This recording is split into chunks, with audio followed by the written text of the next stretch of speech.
Welcome to the Gravel Lot, the place where bikes are for everyone. The Gravel Lot podcast is presented by Be Free Ride Bikes Apparel, providing a fully customized cycling apparel experience to provide you and your team the attention to detail and personal touch that you deserve.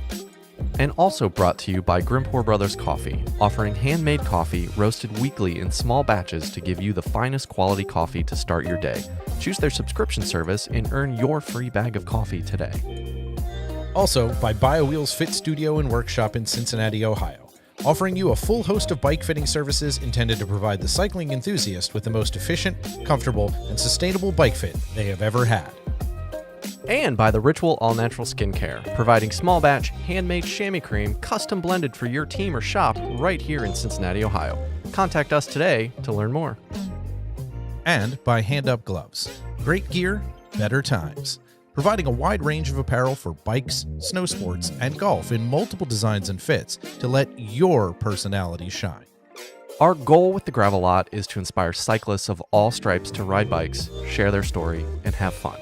We love all bikes and anyone who wants to ride them. So no matter where you sit on the spectrum of bikes, we'll always have a place for you in the Gravel Lot. And now, the hosts of TGL, John Woolry and Doug McClintock. Hello and welcome back once again to the Gravel Lot, the official podcast for all cyclists, all bikes, all types of things. But really, we love storytelling, and above all else, TGL is the place where no matter what ride you are on, you will always have a home here. I'm John. I guess that's Doug. For those of you who are listening to the audio podcast, I'm sorry that you can't see this. Doug has changed a little bit over the last week. It's been a rough week. He's now a horse. So bad news. All right. So whether you're an existing Pebble or new to the show, and if you believe in what we are doing, hit the like button, subscribe, share the show with your friends, and get involved. So with that out of the way, let's get into things today.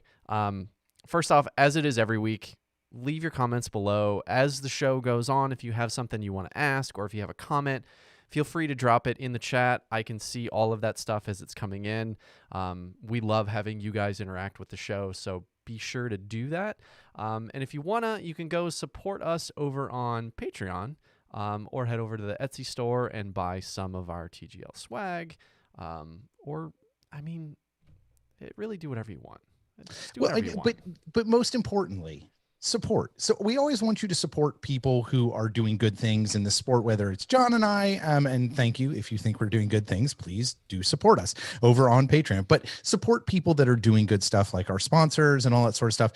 But if you do want to support us on Patreon, we would love to have you come become a patron. You will get access to exclusive things. Basically, I can make you a track of my dogs barking consistently, which is what they're doing in the background right now.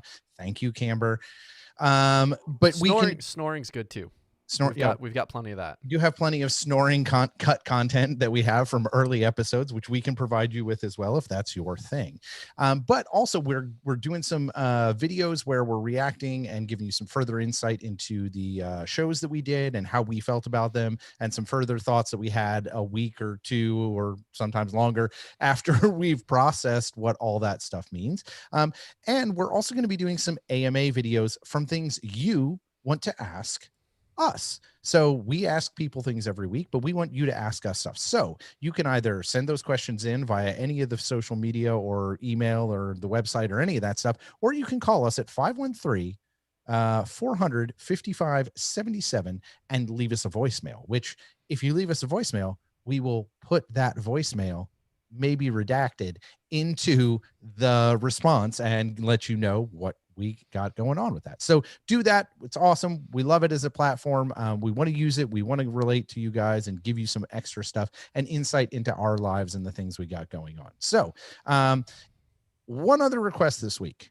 If you want to be like the super duper awesomest Pebble, we would really appreciate this, because we are getting ready to roll into kind of the summer months, and we're building out our guest list for that period of time. We got some awesome folks lined up, but we are looking for some new folks to bring in, and we want some new voices. So specifically, we are looking for voices that we may not necessarily know ourselves. Our pool of people that we know is relatively limited. And, you're 6 degrees of Kevin Bacon from whom you're 6 degrees of Kevin Bacon from. So if you have people that especially folks who are people of color or women in the sport doing awesome stuff, please let us know who they are. Get them hooked up with us. I'm sure they have an awesome story to tell. If they're friends of yours or people that get them with us. We'd love to tell their story on the show and have them with us. So yeah, that's make that introduction, because it's nice. We get a lot of people that are like, you should talk to George W. Bush.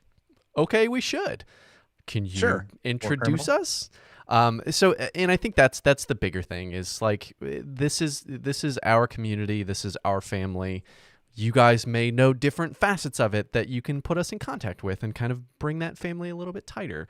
But I do like also something that you said in there, Doug, is support some of our sponsors. And normally we read them at the end of the show, but I think Be Free Ride Bikes, Hand Up Gloves, Grimper Brothers Coffee, BioWheels Fit Studio, the Ritual All Natural Skincare. Go support these people, because they're supporting our show. They're allowing us to do this every week, pay for hosting fees, pay for equipment, pay for internet, and all the stuff that it takes to actually make this thing happen.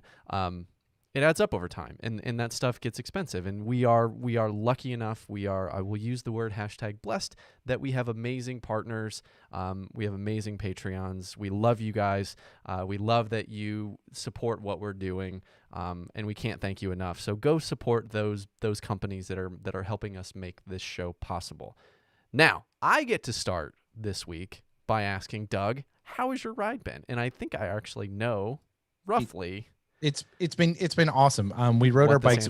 We rode our bikes. It was really, really hard. I'm way out of shape. I know that. That's okay. I'm all right with it. I'm gonna have to fix that, because I didn't like how I felt about myself and I didn't like how I felt the next day, but that's okay. We did an event, Black Fork Gravel Grinder. It was hard as hell. That's okay. But I realized how long we've been talking, and I'm like, I'm good. My ride's been fine. I'm ready to go. Another rip around the week. I'll have more for you next week. Today has been buck wild, and I just am going to get through this so that we can talk to Lily, and I don't have to stress. Her story is way cooler than ours. Yeah, I don't want to stress about anything else that's been going on today. It's been an absolute shit show. Let's roll. John, how's your ride been? Well, to be fair, Matt and Jay told us Black Fork Gravel Grinder is the hardest gravel ride in Ohio. It is. And it didn't dawn on me till halfway through that was going to be my longest ride of the year. And by year, I mean since the pandemic started. And it was almost 4,000 feet and 30 miles. And I thought 30 miles, I could do that. Yeah, no big deal. Not when there's 1,000 in the first 5. Not when all of the climbs are double digits and like 15, 18%. Like, I took my bike on a lot of really, really beautiful hikes on Saturday. I will say that. But it was amazing to see all of our bike family. Saw so many people that I haven't seen in a while. Because so many people are now vaccinated, I got to give hugs to so many people I have wanted to give hugs to for so long. And maybe it was the vitamin D, maybe it was the fact that my legs just went out of power at like 25 miles in. But I missed that feeling. I missed feeling like part of a bigger thing.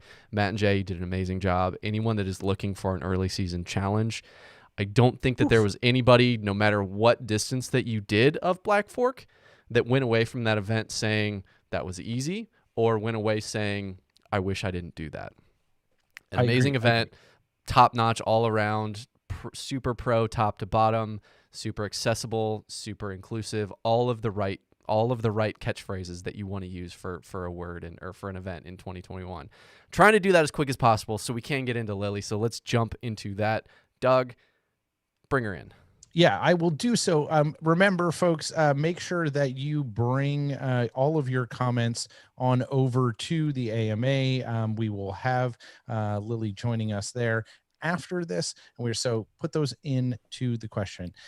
So now joining us is none other than a former Division I runner, a person that then morphed into cyclocross racing and led herself down to track cycling, and now she is training and is on the short list for the Tokyo Olympics after having won the world championship last year with Team USA in the team pursuit in Berlin. And that was a time where you could do things the before times. Right? No big deal. I mean, a world championship, no big deal.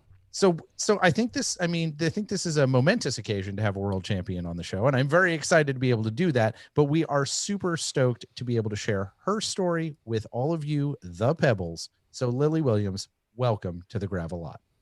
Hi, thanks for having me. We are stoked. This is awesome. We were chatting in the green room, getting to know each other, and I know we are going to have a hell of a good time tonight. And our apologies. We told you it would be like seven minutes, and both of us talked too long. So before we start, it's our bad. That's on us. It's always on. We made you wait. No one should make the world champion wait. I don't know. It's probably for the best. Well, as long as it's not your teammates, then you're okay. I think that's true. Like, don't go without me, guys. Don't go without me. So one of the things we always like to start with here on TGL is to kind of figure out about how people approach bikes, right? Like how they found bikes and how they found out bikes were kind of their jam. But I feel like your story is a little bit different because, I'm sure you rode a bike as a kid, right? Yeah. My aunt worked a Trek, so we kind of had like a family in to getting sick bikes at a young age. That's cool. Did you like rip around and like get to like, were you like involved in anything cycling at that space, or was it just kind of a thing you did because you had the hookup? Yeah, we just had the hookup. Although my mom is a professional cyclist. So I think in some ways she like did not let us view that world because she did not. What? Yeah. She rode for 7-Eleven.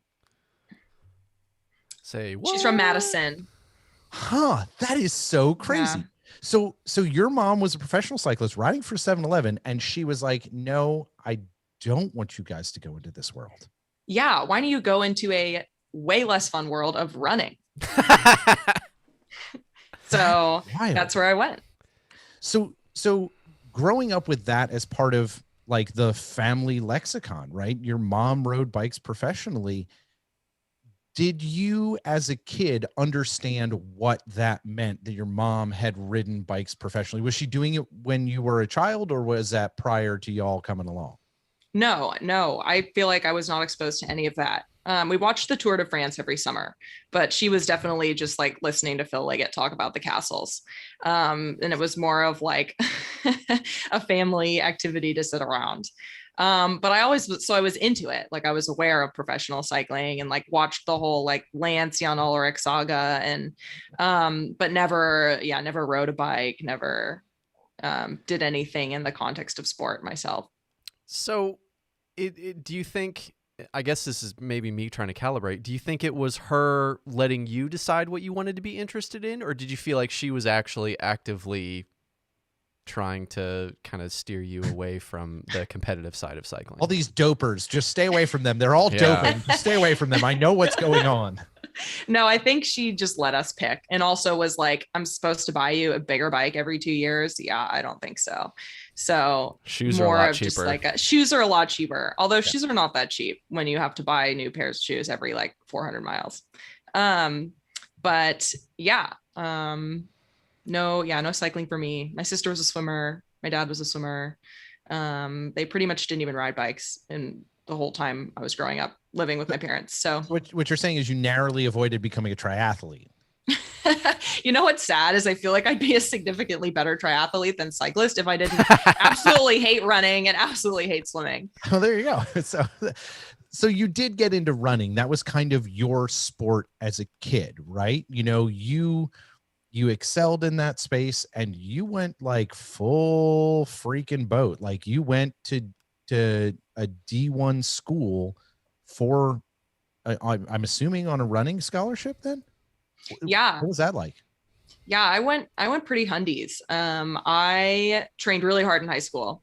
My coach actually just got inducted to the Florida High School Athletic Association Hall of Fame.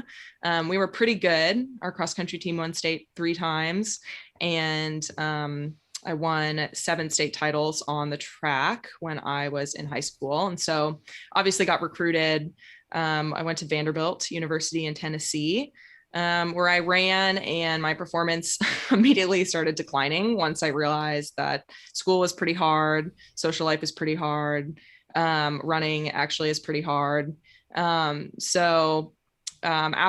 college, I was pretty done, and decided to be a non-athlete, which lasted for like 6 months.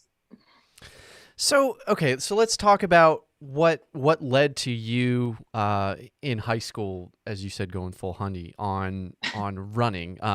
Was this just kind of like part of how you're wired, or were you setting out to did you have like long-term goals, or was it just I want to win every race, I want to win every practice session, I want to win like all of the things? Well, as I told you earlier, I grew up in North Florida. And I just really wanted to leave. And I thought the easiest way to leave would be to get a sports scholarship to a university. And that's what I did. So that was, I think, my primary motivator was getting out of the state and seeing other parts of the country and the world.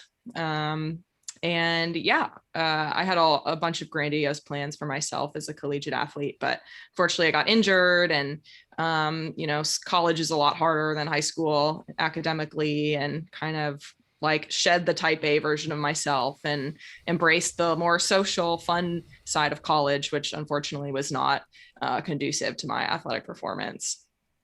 I think that's like the toughest transition. I mean, granted, junior high school is maybe the toughest transition. Like when you're like, I don't know, where's all, like, I'm getting hair and I can't, I'm attracted to humans. What's going on? That's definitely the weirdest transition. Yeah. But the transition when you're starting to kind of become an adult, right? Like, and you're starting to be on your own and your parents aren't there to tell you what to do or when you need to go to practice, or you better do this or you're not going to get good, or we're going to kick it. Like, I'm going to ground you.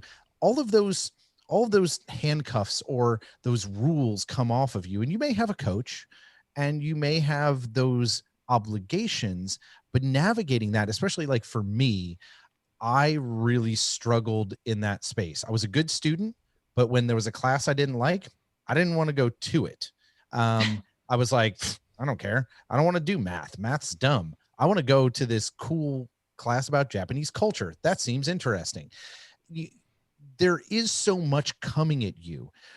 What do you think, like, where were those confluences for you? Was it the injury first and then discovering how like you could be a social person and you could find yourself? What was that journey like for you? Because I think everyone, and I know we have listeners who are a lot younger, they're getting ready to go through this journey. What was that like? And where did you find that confluence that made your brain kind of change and say, I need something different for Lily? Yeah. I mean, college is crazy. You take all these 18-year-olds and you put them together and you tell them that they're adults and they deserve autonomy. And then like stuff gets messed up. It is like, not looking back now, I think that was like the most toxic environment I've ever been in. But also you're forced to learn, and you're forced to, in some cases, like actually reckon with your decisions for the first time in your life. I think the injury was a big one for me. I got injured between my senior year of high school and my freshman year of college. So I just like went nuts on lacrosse training, because you don't know what to expect. You don't know what the expectations are on you when you arrive as a freshman on a new team. And I was doing like 2 hours in the pool every day and 1 hour on the stationary bike every afternoon. I look at it now and I'm like, what in the heck? Like, there's no way that was sustainable at all. And I wish someone had been like, calm down, crazy. So I spent my first semester of college in a walking boot. So I was the boot girl for 6 months, hobbling around campus, like trying to go to bars with a boot on, trying to underage go to bars with the boot on. Let's be quite clear. Yeah.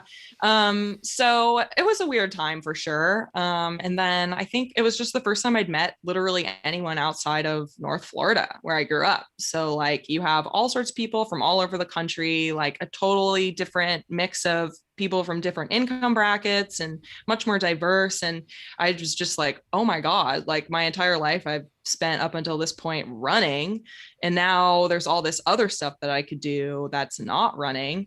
And it was super alluring. You start taking classes that have literally nothing to do with your sport. You have the option to learn about all this stuff as part of your tuition that you would never have learned about in a high school curriculum. And so I was just drawn away by all the stuff that was not sport. And it was a really good time for me in terms of personal development, but also really bad. Like, you learn what not to do with your life, and like how to be nice to people, and kind of get the foundation for existing in society. Which of course, then you have the next adjustment into the workforce, which is equally challenging. But yeah, I feel like it was just the first time I was exposed to literally anything different than what I'd spent 18 years doing.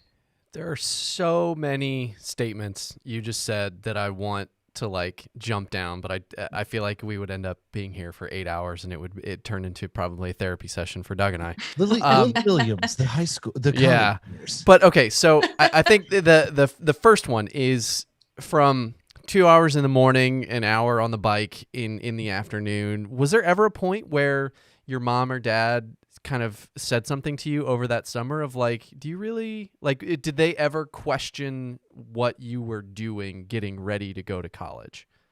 My mom was like, why are you riding a stationary bike in my kitchen? But that was kind of the extent of it. And I look back now. Noisy. I'm trying to make dinner. Exactly. She wants to come home and snack, and I'm just like, just thrashing away. My workout that I did was an hour, and I did like 5 minutes of warm up, and then I would do 10 minutes trying to keep my heart rate above 170 and 1 minute off for an hour.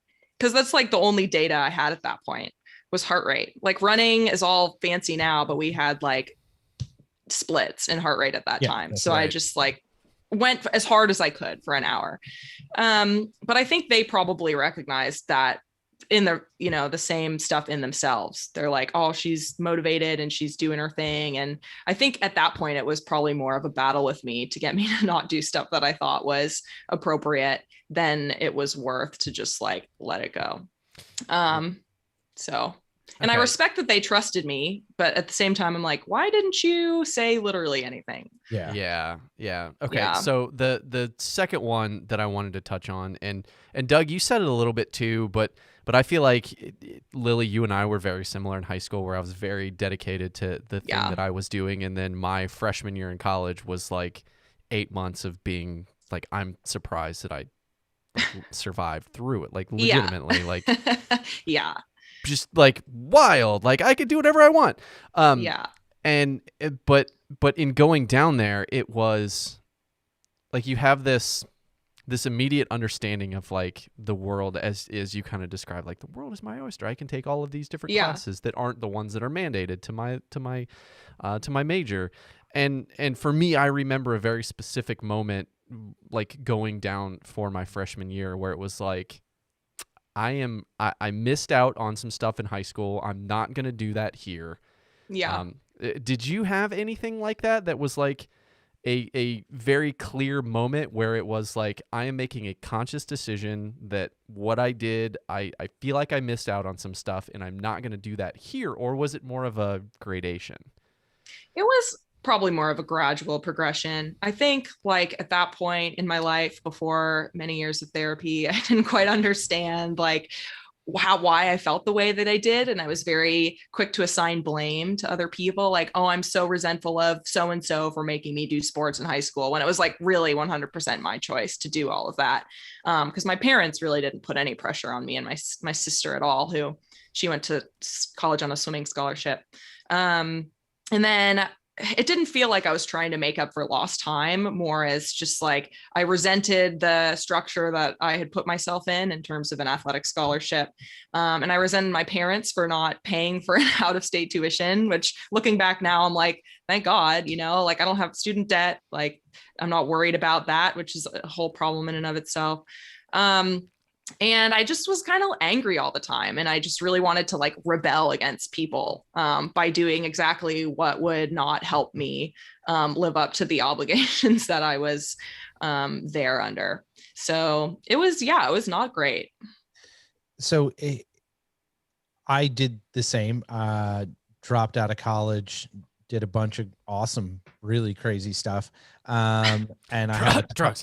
Sorry, excuse me. Hey, I thought you said something about John, are you listeners. allergies over in that? Yeah, part of I know. town? Yeah, allergies. it's weird. Yeah, allergies.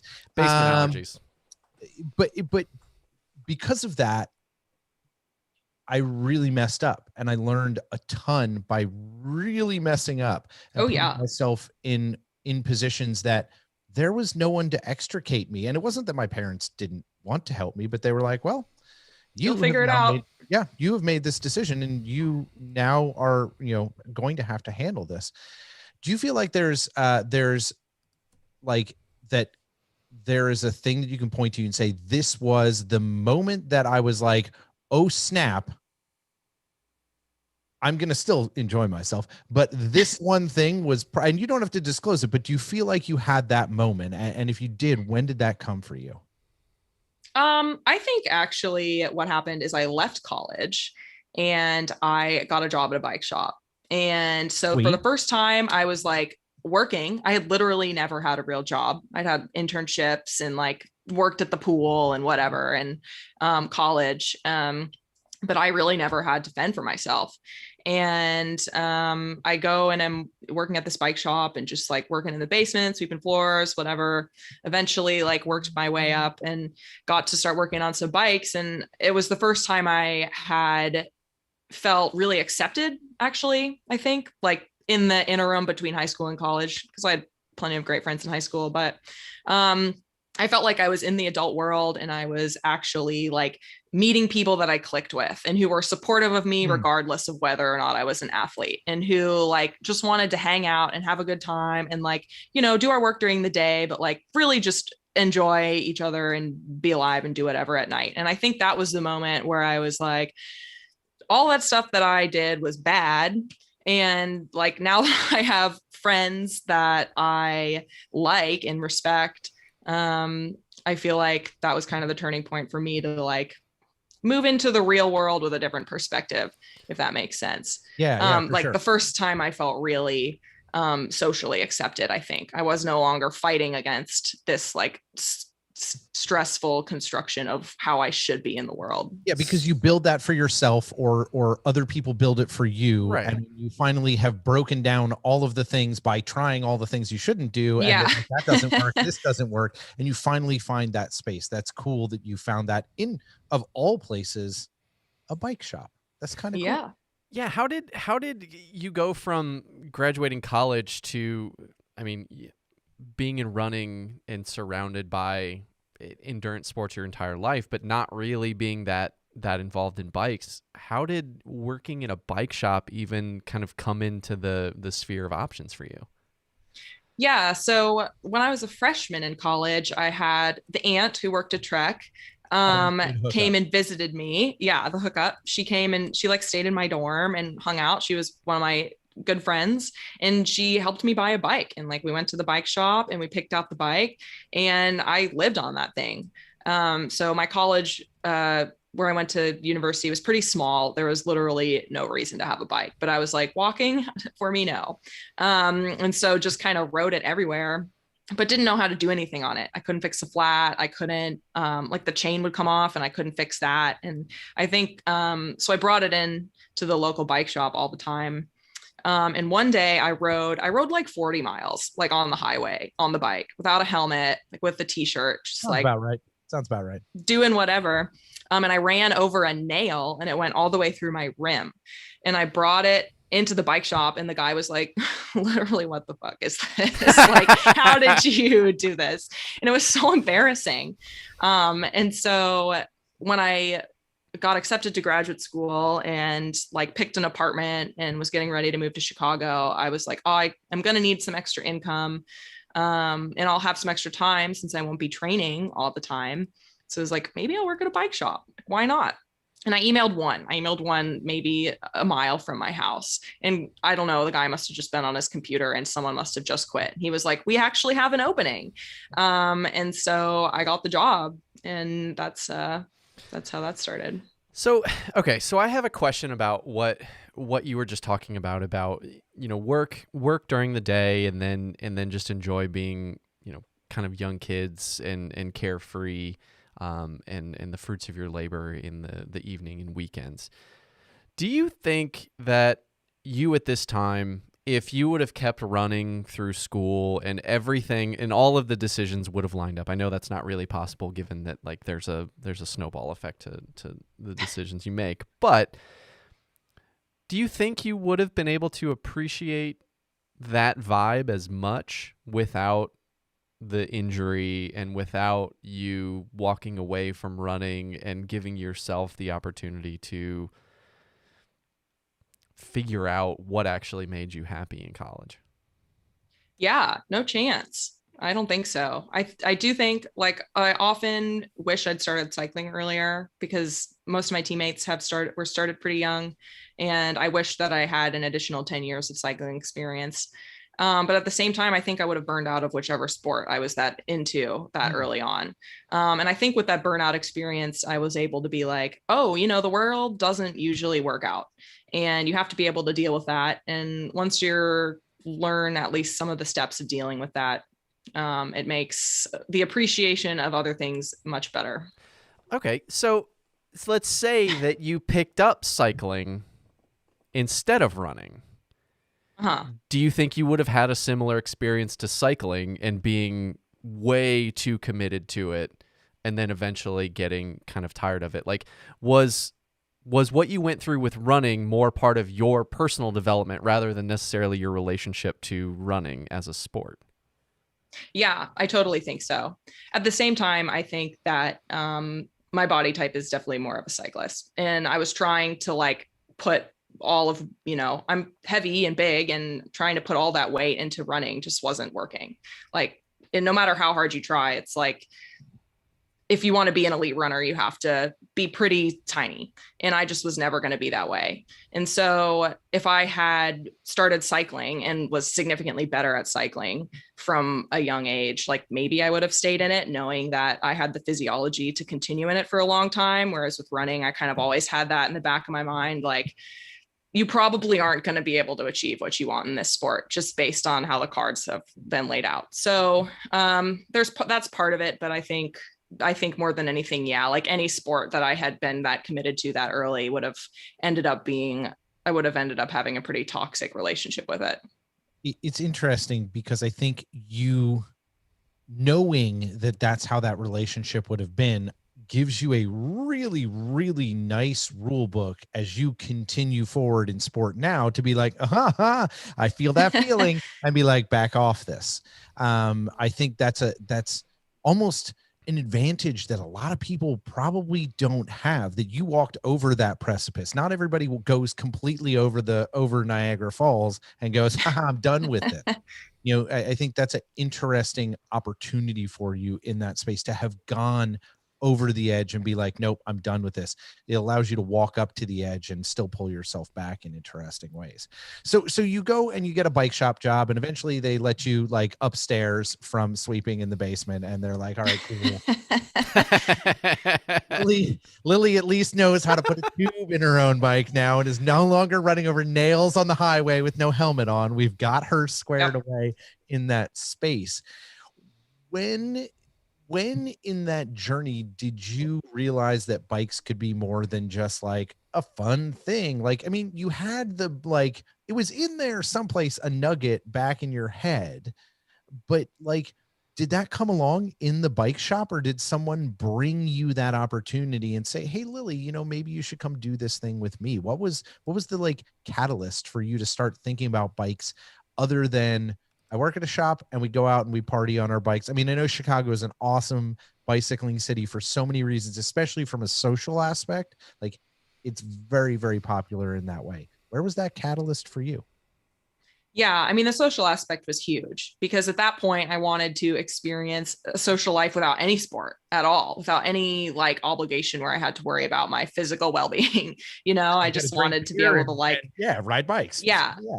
Exactly. And that's how it started. I just was riding my commuter around with my new coworkers and friends, and then riding to class to and from.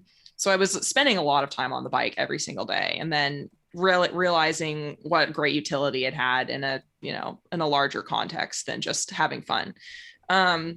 And my coworkers kind of just encouraged me to get a bike. I bought like the cheapest road bike they had at the shop and started going on group rides, which if you've ever done a group ride in Chicago, like I had literally no business being on one of those rides. I mean, people are like running lights and getting in fights and going over the double yellow into oncoming traffic. And I'm just in the back, like, you know, just like scary. Hope it works out. Yeah. But then also doing plenty of like coffee shop rides and whatever. And I had all this great fitness still from running for 8 years. Right. And so I kind of like trounced people pretty early on. And so got a lot of really positive feedback, which was helpful. And then I started going to cyclocross practice. I was using a demo bike from the shop to just do like once a week cyclocross things in Chicago. And you guys may have heard of the Chicago Cyclocross Cup, but then did a full season. And so that was kind of like my first intro into racing.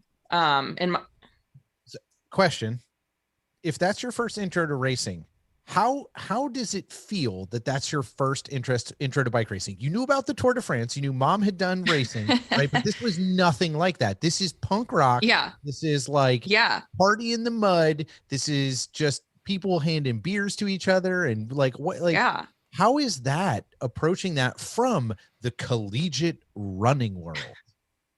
Yeah. I mean, I freaking loved it. I was like, why isn't all sport like this?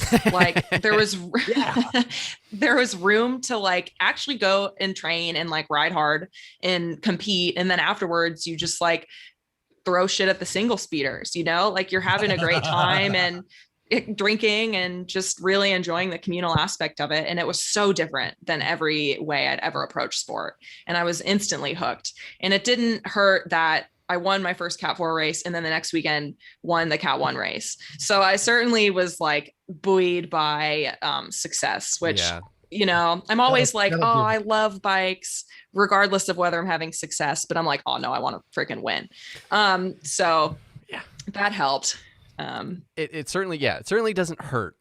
Okay. So two pieces within that, and they're kind of the same thing of kind of the acceptance within the community. And you kind of mentioned it. It's running the stop signs and crossing the double yellow and sprinting here and all of that. And you're coming at it, you're coming at it at a very different perspective.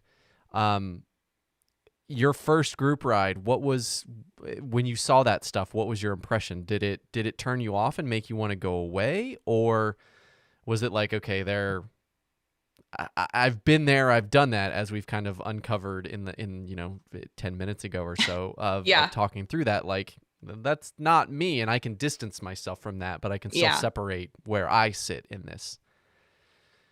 Yeah.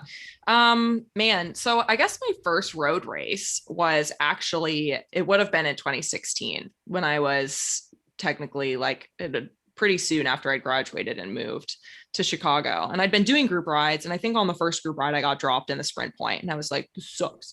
And then one of my coworkers was like, once you figure out how to hold the wheel, you're going to be really a lot better. And then, so that became my goal, like, you know, riding in the bunch, holding the wheel. And immediately, like you saw those returns, like the way that you can kind of skill your way into success as opposed to just going hard, which is what running was.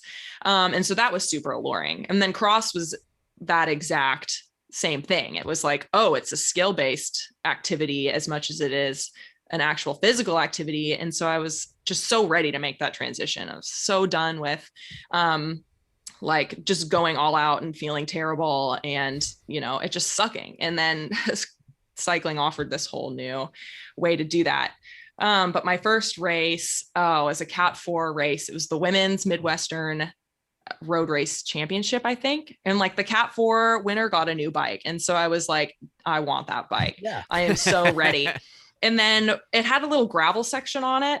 And someone who I drove down with was like, oh, you know, since there's gravel on it, you might want to let some air out of your tires because it'll be much more comfortable. And of course I freaking flatted. Like I flatted 20 minutes into the race and then chased on a flat for like an hour and then crashed. And got to the end, didn't win the bike, and was just devastated. I was like, I don't want to feel this way. Like, I just spent 8 years in sport feeling this way. Like, there's no point in this. But then I think I did the group ride like 2 days later and was like, oh yeah, this is sick. So there's certainly like still some up and downs in there, but had a lot of success pretty early in cross, which kept me motivated. Yeah, and you did, like, that was kind of the stepping stone for you, right? Like getting engaged in cross. When did you like go, okay, I've had some success. I've like won the Cat 1.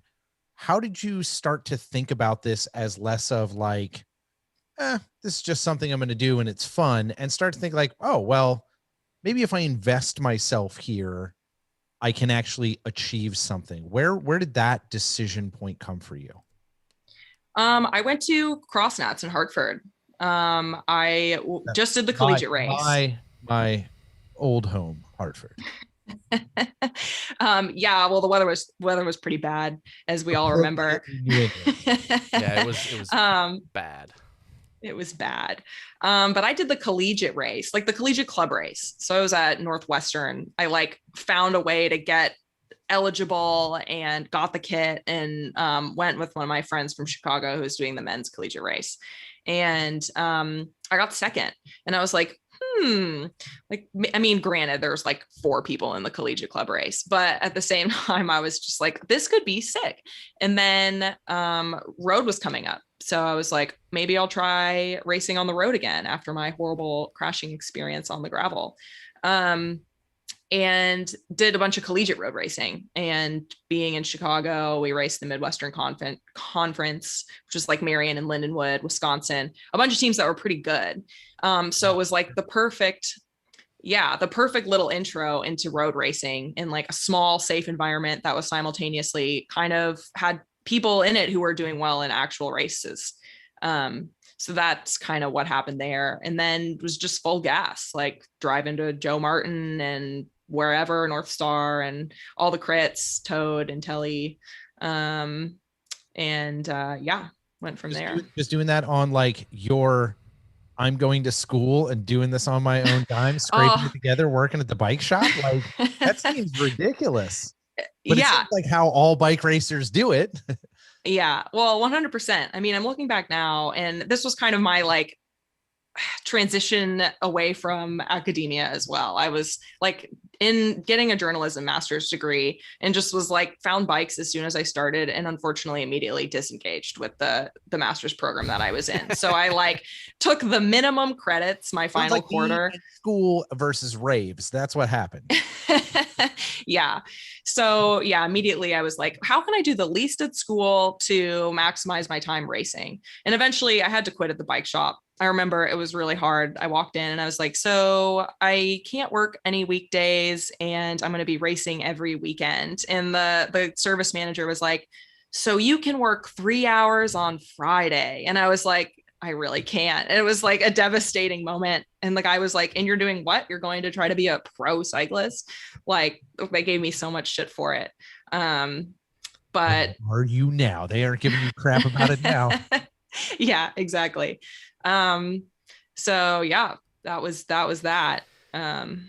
So we've had a lot of now current pros that raced through their college years, and they've all spoken very fondly about the collegiate racing experience and said that it's been so crucial to them developing into the pro athlete that they are, balancing school with work, with the workload of training for racing. And it kind of sounds like you had a, maybe not a 4-year version of that, but a more condensed version of that collegiate racing experience. Is that correct? Yeah, for sure. I raced probably for a year, one cross season and one road season, and then started doing the pro stuff. And in that, do you feel like that experience helped you move forward in terms of racing those collegiate races versus jumping straight into, full-blown UCI, whether it's road or cross races? Yeah, absolutely. It was perfect. Because then I would recognize some of those people at the UCI and more pro races, and I'd like follow them around and be like, oh, I know I can do this with them at this race, so I'll try to do this with them at this race. But I think the most important part in my transition was doing a cyclocross. So I did 2 cross seasons with the Pony Shop, which is a kind of cyclocross focused shop in Evanston, which is just north of Chicago. Yep. And so 2017, I raced the full UCI calendar with the Pony Shop. And then 2018, I raced the full UCI calendar with the Pony Shop. And I feel like building those skills in an environment where you can crash and not like really get messed up was kind of the most important part of my development. And yeah, the support I got from the Pony Shop was excellent. They helped negotiate all of our equipment. And then me and my ex, who was my teammate at the time, kind of just drove around the races together and did the full kind of East Coast circuit. Because at that point, we were in Asheville, living in North Carolina. And so I think my first season pro cross, I got 8th at Reno Nats, and then the next year I got 7th or the same year, got 7th at Louisville Nats. So being able to like do all of that racing and compete at a national level really early on, I think set me up for success all across the board. So in all of that kind of expansion of your experiences, was there ever a point where you thought, well, maybe I shouldn't jump into this, UCI racing, or maybe I shouldn't jump into this? Like, was there ever a question on any of those kind of check boxes along the way of going, well, I won a Cat 4 race and then I won a Cat 1 race. So did you see the world is my oyster. Niagara Falls? Yeah. Did you see the edge of Niagara Falls and be like, no, I've got to slow down here? Well, no. Not really. It's okay to say that. Like, it's okay to say that. I mean, logically, I was like, is this really what I want to do? I mean, I've just complained for 4 years about how much I hate being an athlete. And now here I am just going into another sport literally full time. Like, kind of why I'm asking the question.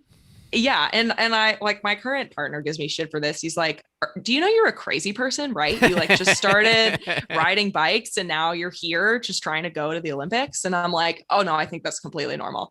Yeah. I'm so, but I identify with this, and John will back me on this. Yes. I understand where you're at. You're like, I love this thing. I want to do this to the nth degree as best as I possibly can.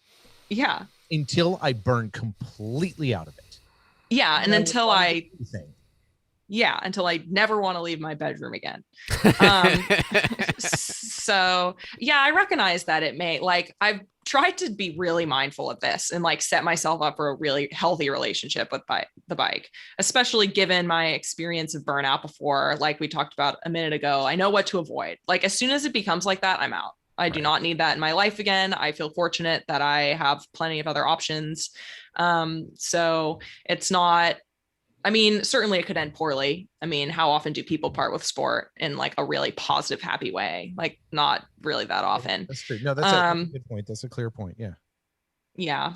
But yeah, I mean, as soon as I realized that I had potential, and I think part of this is because I just got my shit rocked so much in college and sport. Like I worked so hard, and other than making a lot of poor decisions, I just like did not achieve the level of success that I had thought I was setting myself up for.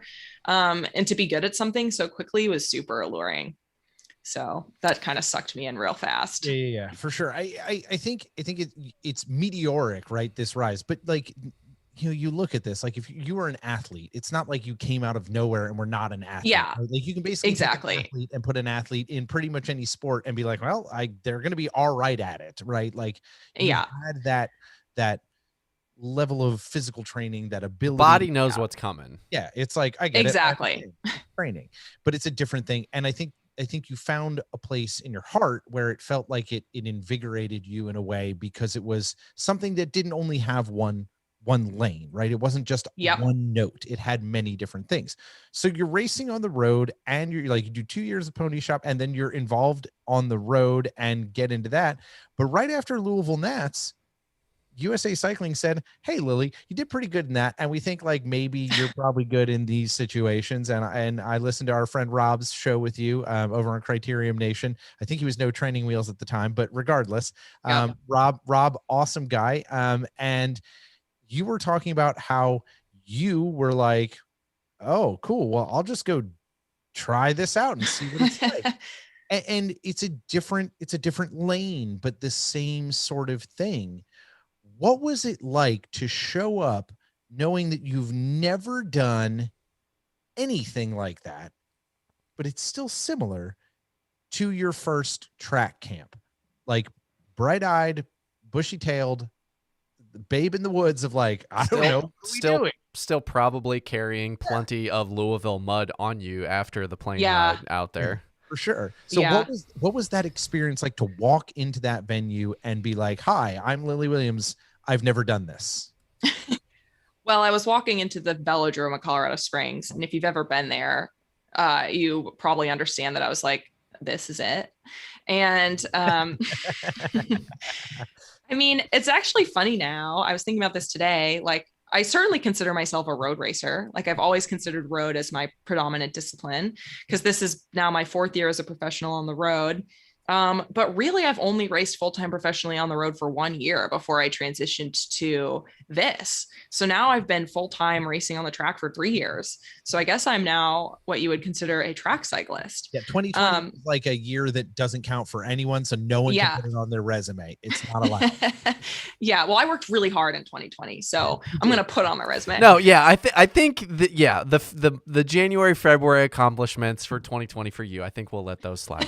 You can keep those. That was the before times. Thank you. Absolutely. The before times. You don't have March to March. That's the whole year. It's gone. It's just gone. Yeah. Yeah.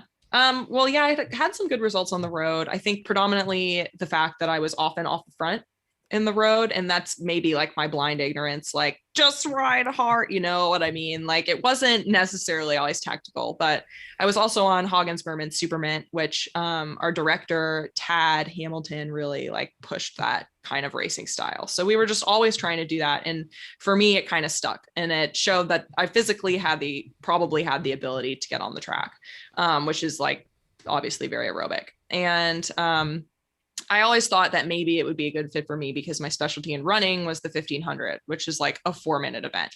And I'm like, well, the team pursuit is also a 4-minute event. So I'm assuming it uses like a very similar energy system. So I always wanted to try. I was always curious, for always being the 2 years that I'd been riding a bike at that point. Track curious. We will label you track curious. Yeah, track curious. And I had done a little bit of stuff at the Northbrook Velodrome in Chicago, just like really fun communal, like weeknight racing. So I like kind of got it, but not really. And then when I got there, I like accepted in my head, I was like, what track is going to be it's going to be like running. It's going to be a lot of hard training. You're going to be on a trainer. You're going to be doing a lot of stuff inside. It's going to be very metrics focused. Like, it's not like road or cross where you're just outside having a good time, enjoying your bike. It's like not even a bike. You're just riding, looking at the wall. So I immediately like had to wrap my head around that. But I mean, I guess before that I had to like actually go and see if I was going to be qualified. And so I did a bunch of watt bike testing, which is like the standard protocol they use to see if you have the power profile suited for the track racing, and then did, some actual riding on the track. And, definitely the technique was pretty garbage when I started, which you mentioned doing like the communal racing. Was that on regular bikes or track bikes? That it was on track bikes, but it was like the Schwinn's at the Northbrook Velodrome that like I could have been riding at like a 64 and not known, you know what I mean? Right, yeah. So it wasn't really anything technical at all. And so, putting on aero bars and going really fast in the aero position was certainly a new experience, but I guess I passed muster the first time. And at that time, like, they were kind of looking for someone to fill a spot to go to the Olympics a year and a half later. So I was like, oh, I got to buckle down. Like, I want to try and get on this team. And so the pressure was on from the gun. And I remember like I didn't expect to race probably until like late 2019, early 2020. This is in the before times when racing happened.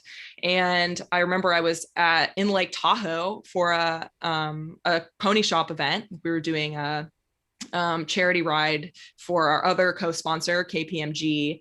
It was a ride around Lake Tahoe, and I had just done a 100-mile ride, and I was like in a porta potty, and I get a call from our national team coach, Gary, and he's like, "Oh, we're taking you to Lima to do a pursuit race." And this was in July. And I was like, "Are you sure?" And I'm in a porta potty. I can't get to Lima right now. Can you give me a moment? I will hang up and call you back. This is inconvenient, Gary. Yeah. So, but you can only get him on the phone. We all compete to see how long we can get Gary on the phone. And if you can get over like 48 seconds, you're really special. So, I didn't have much time to say no. Then I went to Lima and did a team pursuit in July of 2019. And now here we are. Okay. So you get to Colorado Springs and kind of what you're in for, and you kind of walk through that. But so at the end of the day, you're leaving the velodrome, going to the hotel room or something like that. What are you, when you're kind of post-processing what went on that day, what are you taking away from that experience? Which day? Sorry. The first Just day, any day? the first day you walked into the velodrome with watt bike testing, and the first day you're on the track with the bikes, and just that whole first experience with Team USA track cycling, Colorado Springs. Yeah. I mean, it completely affirmed everything that I thought. I was like, this is exactly how it's going to be. I mean, it's going to be really hard. It's going to be exactly like running. Like, A, am I mentally prepared? And B, am I even interested in that? Like, I don't have to do this. I could continue with road. Like, I'm having a lot of success on the road. I've built this cyclocross program with my partner, and like, we're really enjoying it, and we're getting better every season and getting more support and like really making it seem like a production. So I, at that time, felt like I was giving up a lot that I had worked for. But what really drew me in was our coach, Gary. I mean, I think he's like one of the most special people I've ever met. Just like laughing our asses off the whole time we're there. The environment was so good. And then of course, you want your opportunity to race in the national team kit and go to the Olympics. And I didn't foresee, I mean, cyclocross is not an Olympic sport. And I didn't envision a world in which I'd be like climbing 10,000 feet and winning an Olympic medal on the road. Like, it's just not going to happen. So I figured, why not give it a shot? Like, I've got a year and a half to try. And if it doesn't work, then I can try again in another 4 years, or I can just go back to what I was doing before and know that I loved it. And I have that option there for me. So in your kind of transition phase of getting up to speed with it, obviously the fitness is there, and you kind of made mention of not feeling comfortable getting on the bike and being in the aero position and going around and around and around and around. What for you has been the biggest kind of weakness in your development that you've had to work on, to get to a point where you are one of our 4 people going? I'm just gonna put it out in the universe. You're gonna represent us in future Tokyo. Olympian and gold medal winner. I mean, we're not selected yet, so that happens. It should happen soon. The date keeps changing. Obviously, things have not been normal this year, so it's tomorrow. It actually happened. I have a text. So Gary, you're on a porta potty. Hurry Hold up. on, Gary. I'm busy. I'm busy. 1 second.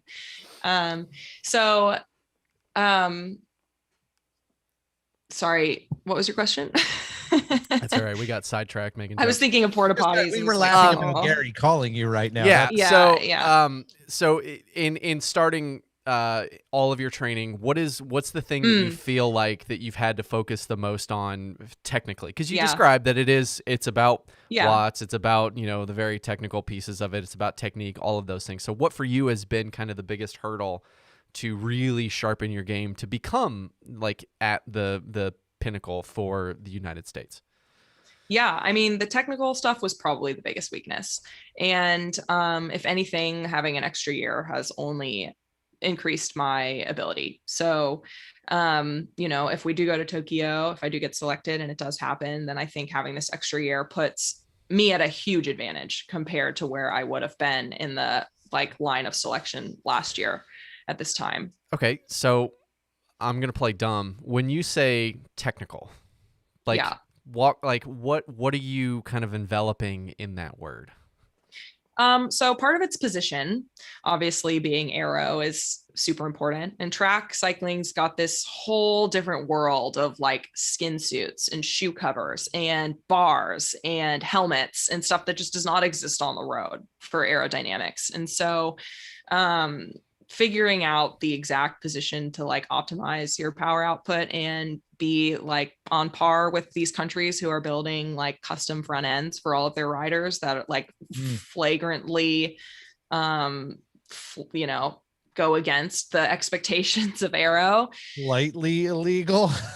Yeah, like they're legal, but are they? Yeah. Yeah, it's like Formula One. Like, well, no one's put it in the book that it's illegal, so we'll do it, and then they'll make it illegal. If you ain't cheating, you ain't trying. Yeah. Exactly. And that's what it is. So there's that whole element that I had to like, and I still don't know much. Like, I feel like I could be advocating for myself a lot more in this department. So A, getting in the appropriate position, and B, riding like the line that we ride. So there's the sprint lane that you hope in a team pursuit you never leave unless you're exchanging off the front. But just riding smooth with the core group of the 4 people that are going to race takes so much time. I mean, most of the teams that we're going to be racing against have been riding together for 2 quads now. So for us to like get in a line and pick the perfect order of people and write the perfect pull structure is a lot of specificity. And I just couldn't ride the line. Like, I couldn't ride behind certain riders because I just like couldn't like handle my bike when you're going that quickly. Yeah, I mean, it was definitely challenging. More than anything, I had the watts, but I was wasting so many of them. Getting too close and then backing off and then having to reaccelerate. And then, you know, like I missed the exchange. And so then you spend a half lap chasing to get back on as opposed to just like slotting right back in. So it's pretty fine tuned. And then I really struggled training on the 333 meter track in the springs and going to a 250 meter track at all of our competitions, because riding much narrower, the exchanges are sharper, all of that. So it's been quite a lot. I'm sure it is, but let's just be very freaking clear. You won a world championship. You are a world champion. Like, you did it, like you did it. And now the opportunity presents for you to do it again. And I think that brings me to an interesting question, which is, all right, Lily Williams, kid, runner, would you have predicted even close that you would be going to the, like, could you have possibly dreamed up a scenario where you're going to go be potentially an Olympian in cycling, like a little Lily Williams kid? Would you have even thought of this? No, not at all. I mean, like, of course, when you're a kid, you're like, I'm going to go to the Olympics for soccer. Like, you think you're sick. And I'm going to be an astronaut, right? Yeah, exactly. Astronaut, veterinarian, all this stuff. And all kids want to be. Every kid wants to be, I love animals. Yeah. Yeah, exactly. No, and other than that, I like never really held the Olympics to this high standard. And I kind of liked how with road cycling and with cross, like that was not an objective. You could go and your sport had value outside of this like weird event that people have determined is important. For sure. But now, of course, I'm like, I've got to go. So no, I wouldn't say that I ever imagined it.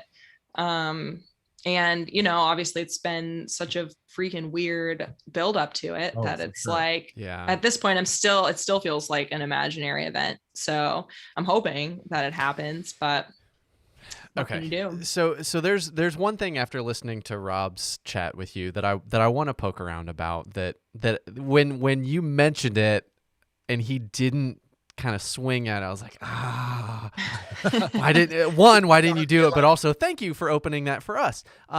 So in the finals run for World Championships, you actually got to kind of sit up and watch it unfold. Yeah. After you had kind of made your final pull. So first off, absorbing everything that we just talked about I want to be an astronaut, I want to be a veterinarian, I'm going to go to the Olympics and play soccer. Like, what was the woman that scored the winning penalty kick when we were all little kids when the U.S. women won there? Brandy Chastain, and she was on the cover of Sports Illustrated. I think like she inspired so many little girls to play soccer, so I figured that's why you said it. But all of those things being said, and all of the meandering path that you've taken to get to that point, put in your work, and you're watching your team go deliver after you've kind of done your part of that. One, what's going through your head in that specific moment while you're soaking all of this stuff in and obviously trying to oxygenate yourself so you don't fall over? Well, first I roll around and Gary's like, get the fuck off the track. You're going to get in the way. That was like Gary 13 seconds of yelling at you. Yeah. Right. Yeah. So first I was like, oh gosh, don't ruin it. And then I was just like, this is crazy. It just didn't feel real, really. And I know that's so cliche, but it just felt like I was in this weird, like, Black Mirror universe where like I'm seeing a projection of reality that I've wanted for myself and that I've really never been able to actualize. So it was trippy. It was super weird. And then, but it's cool that we've gotten to talk to people that whether it's nationals or Pan Ams or something like that it almost seems ubiquitous that across the board everyone says the same thing, that when they got their first whatever it is, big, checkbox victory, it was like this out of body experience. So yeah, that's exactly what it was like. And then the next thing I thought was like, if I never achieve anything else again, at least I've got this, like I felt like I had this. That's a right. legit feeling. I'm with you on that. Like, got this in my pocket. Finish line. Yeah. And I mean, a lot of really high performing athletes express that when they achieve something like that, they don't really feel excitement as much as relief. And there's certainly a bit of that because you put in so much work and like now we're probably not going to race a team pursuit before Tokyo. So we haven't raced since February of 2020.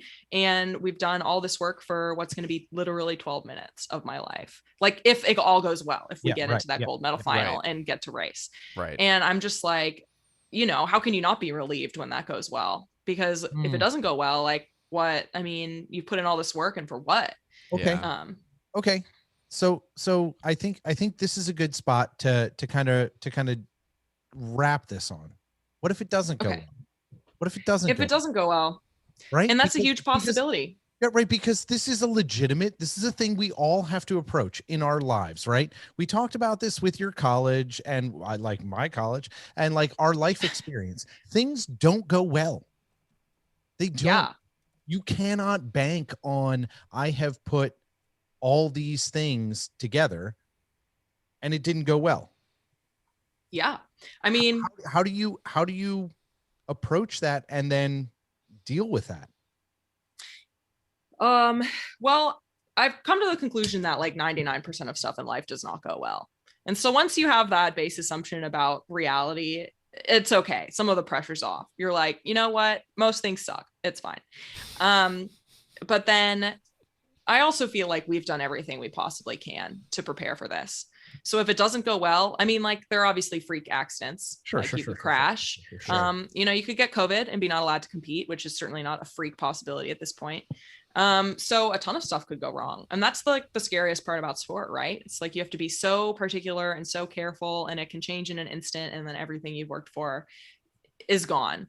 Or you could choose to be like, okay, I did this work. I gave my best. Like not being able to perform or something going wrong or someone being better than you does not negate all of the work that you've just done. Like you still had the opportunity to work toward a goal. And honestly, I don't feel like many people do get to do that. So I feel like it's a huge privilege to be able to just like go every day and be like, this is what I want to do. And here's how I'm going to get there, as opposed to, just like surviving. So I think that if it doesn't go well, it's not because we messed up, unless, something goes horribly wrong. We've put in all the work. We have the best coach out there. We have the best team out there. Like there's really nothing more you can ask. And if we get beat, like we get beat, and then you move on and you be like, okay, I'm going to look toward Paris, or I'm going to, look for a job, or I'm going to, find some other thing in my life that's going to be equally important to me. So you mentioned it there that you haven't raced, and no one has. I mean, maybe I'm sure some people are racing against each other in top secret whatever training. Pueblo, Colorado. Yeah, exactly. And maybe your hometown of Florida. Where things are. My hometown is Florida. It's all Florida. All of it. All Florida. As of today, has been like, COVID doesn't exist. No one cares. No. Whatever. No. But I gotta believe that based on what happened in Berlin, you guys, your team, whatever it consists of, like whoever it makes up that team, is going in as the favorites. So if again we Doug got really excited and he jumped down a rabbit hole, and I didn't get to ask part 2 of my question that I think Rob missed an opportunity. I was wondering what the question was, because like Rob asked that question. Part 2 of it was, so in that you made mention that the person in Chicago that got you into road cycling was in Germany, was able to come to that race, was one of the few people that you looked up outside of your fellow athletes and coaches that you noticed.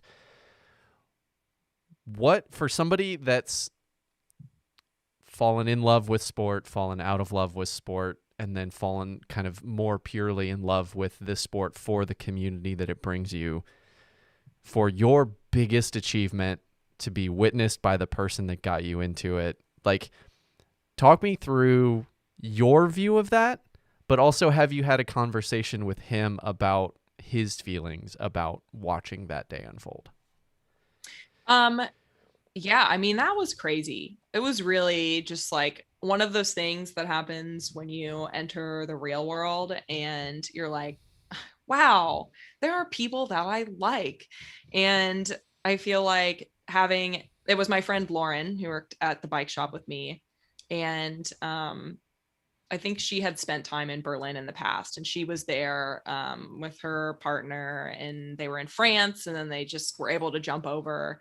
And I think more than anything, like outside of the cycling and all of that, it was just like the perfect example of what, community can offer to anybody, right? So having somebody who I really clicked with instantly in my life, to be there and watch a moment that was so important to me, and for it to be a relatively like nonchalant activity for her, just come in on the train from France. Like, I think it really affirmed a lot of things that I really hope that the world would be, just like this place where we can like do hard stuff and mess up and,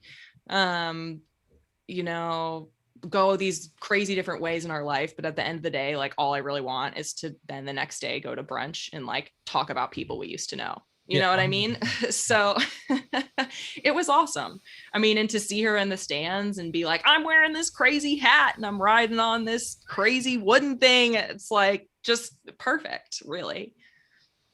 I'm really glad we got to part 2 of John's question. Yeah, sorry, John. Yeah, it's good. It's good. At this point, I'm used to it. My fault. Yeah, no, he's jumping on his crap all the time. No, because I think that's good, right? This is none of us approach anything in life without understanding the people that we affect and the people that come into our orbit. Like, this is the world is about relationships. It is not just about singular achievements, and no achievement that we ever get to is done in solitude. And if you don't have the opportunity to share that with the people that you care about and have been influential in your life, like, what's the point of achieving it? Like, it's hollow. That doesn't mean anything. And I love that you've like brought that forth. And I love that John brought that back, because I think having those people there in those moments is so, so powerful, to have people around you to be like, hey, look, no one can really travel right now. Japan's going to lock everyone out of the Olympics, right? Like, this is a tough thing to go potentially do on your own without your entire support system. But you know that there are so many people that you've been engaged with in your life that are going to be there supporting you in the back end and supporting you because they are in your life when you go do this thing. And that's something you can take with you, even if they can't physically be there, but to have them there in that moment when you won the world championships, just freaking awesome. So yeah, it was just like a freakish coincidence that was just so nice. So did you guys actually go to brunch the next day?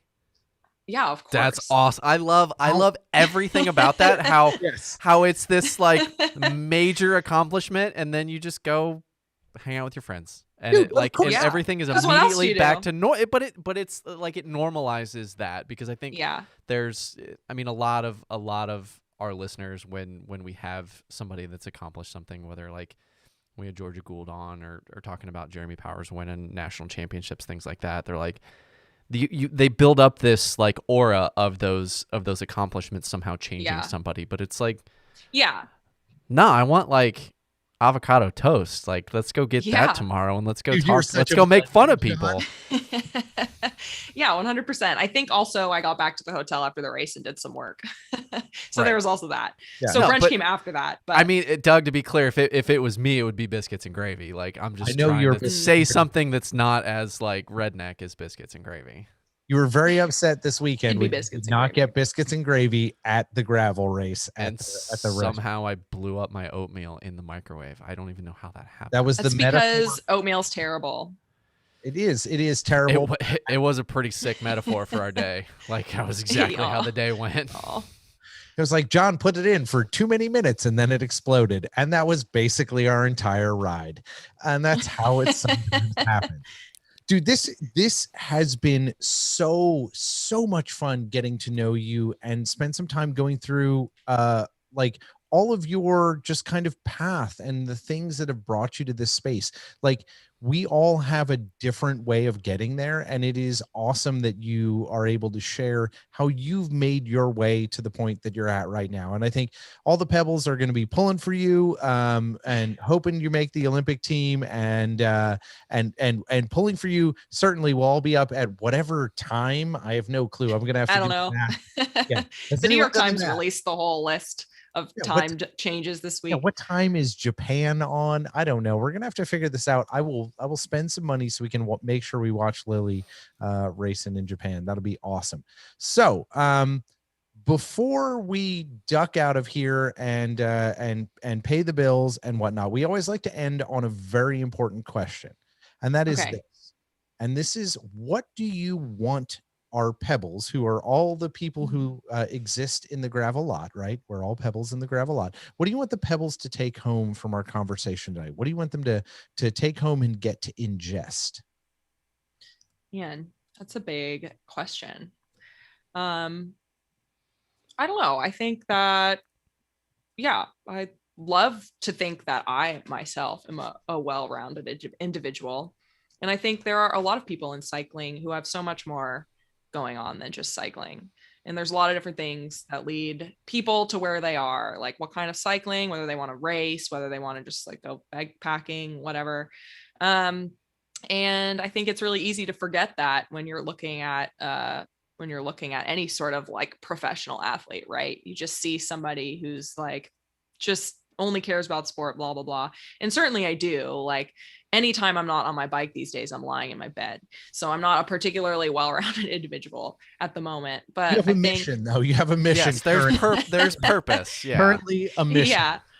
Yeah. I think that it's pretty easy to forget that. And I think more than anything, cycling has introduced me to lots of different people who have helped me think about like the way I interact and the way that the world works. And most of the time I have terrible first impressions of people, and most of the time those are not true. So bikes are just like one part of life.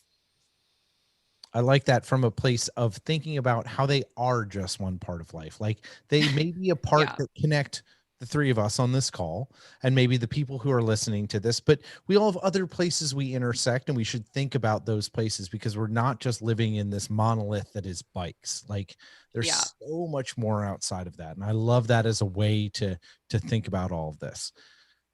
So we're gonna do AMA questions. We've got a few of them. Yeah, we've got. I think we've got. Let's see. Hold on, let me count. 1, 2, 5.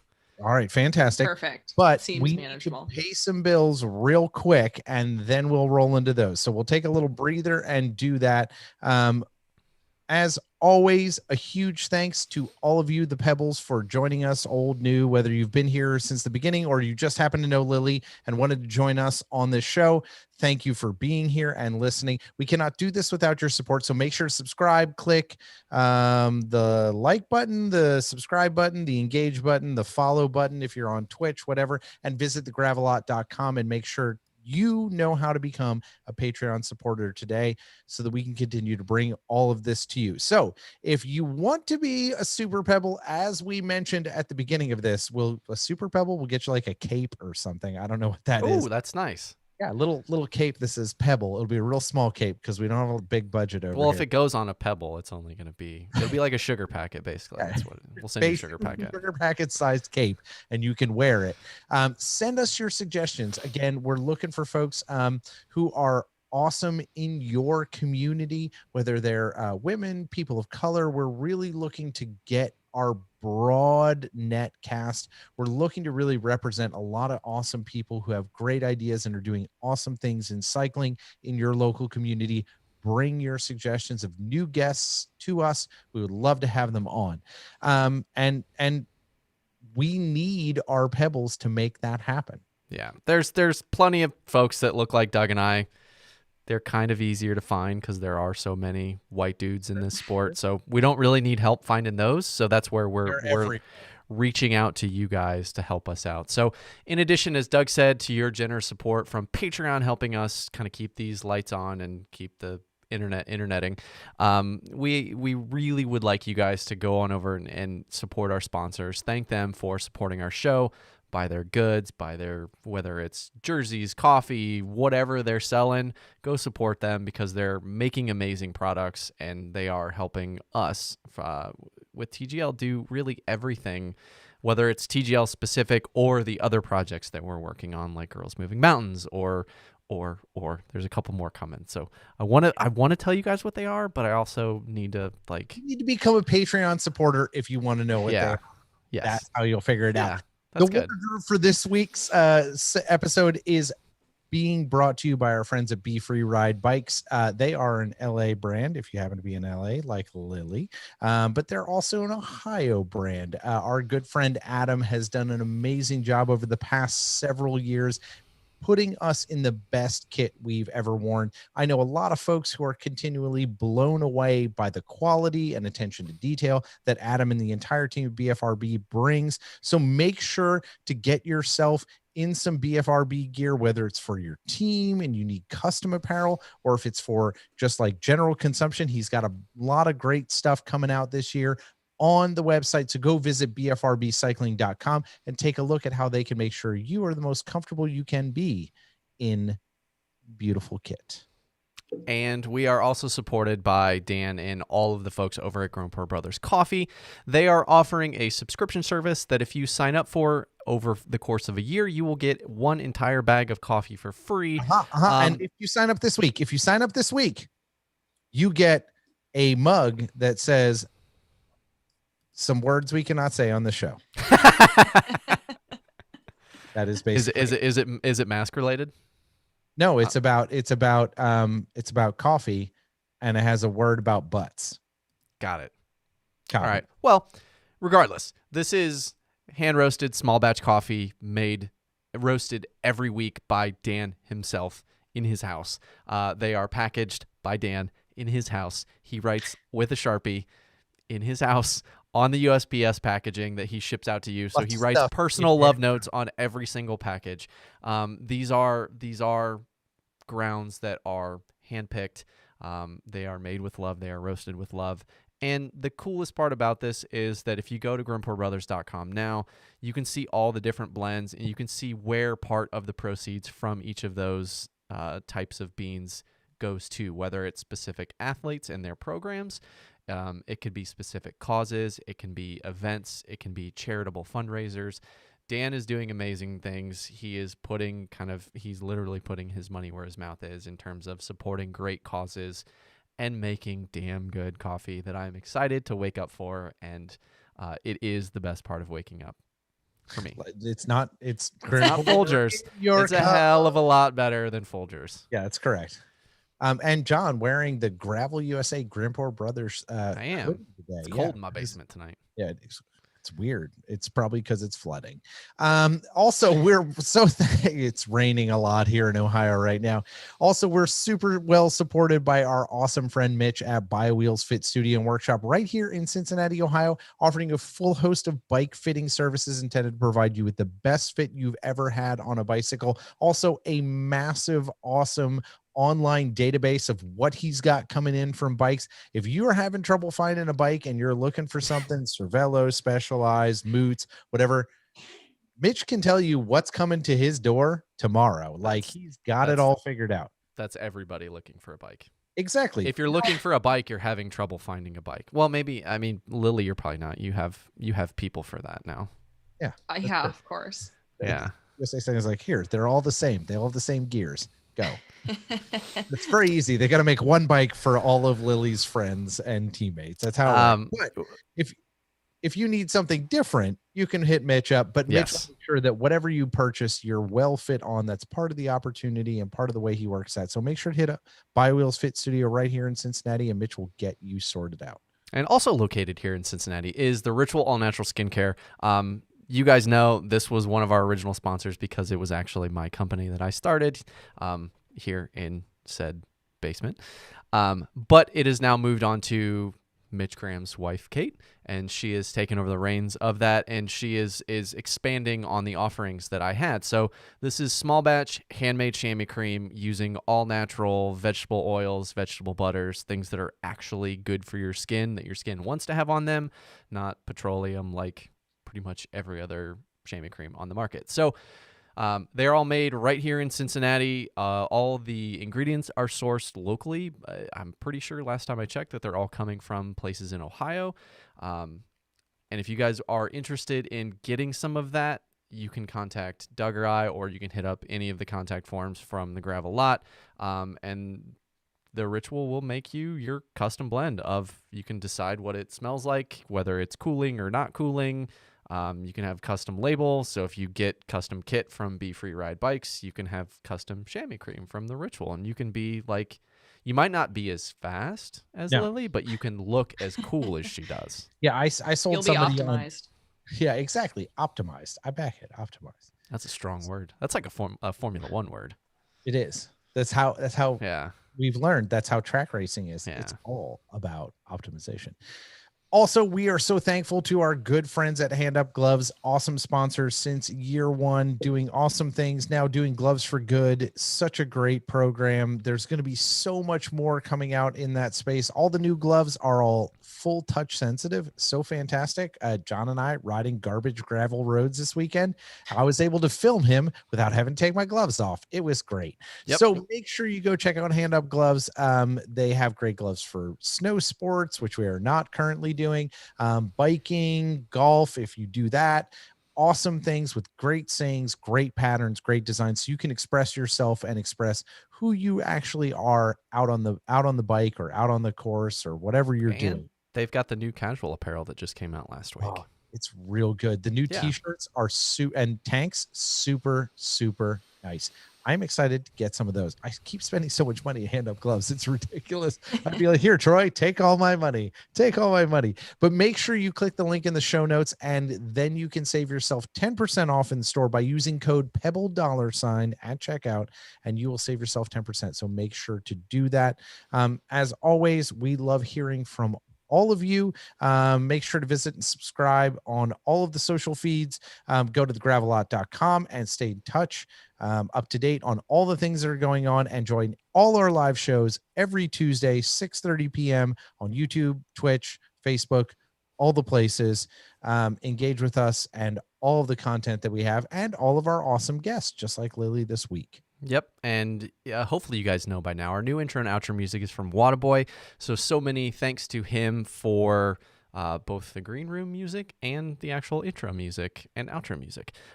Check him out on all the major platforms. The link is in the show notes. You guys can go support him, go find some of his other music, and tell him thank you for supporting the Gravel Out. He might not know who we are, but he might. I don't know. He might listen to the show and be like, I love their intro music. Oh yeah, He's I made into that. surfing and stuff, like in Australia and stuff, and that's cool. Yeah, whatever. Well, he might need the snow ski gloves from Hand Up because they're getting ready to go into winter in the upside down there. I don't think Australia has snow, John. All right. So does Australia have snow? I don't know. I don't know. Do they? Someone, Pebble, tell us if Australia has. Yeah. I think they get snow on like one mountaintop. Tell us how uncultured we are. It sounds like a good place to go skiing. Sure. That one mountaintop there.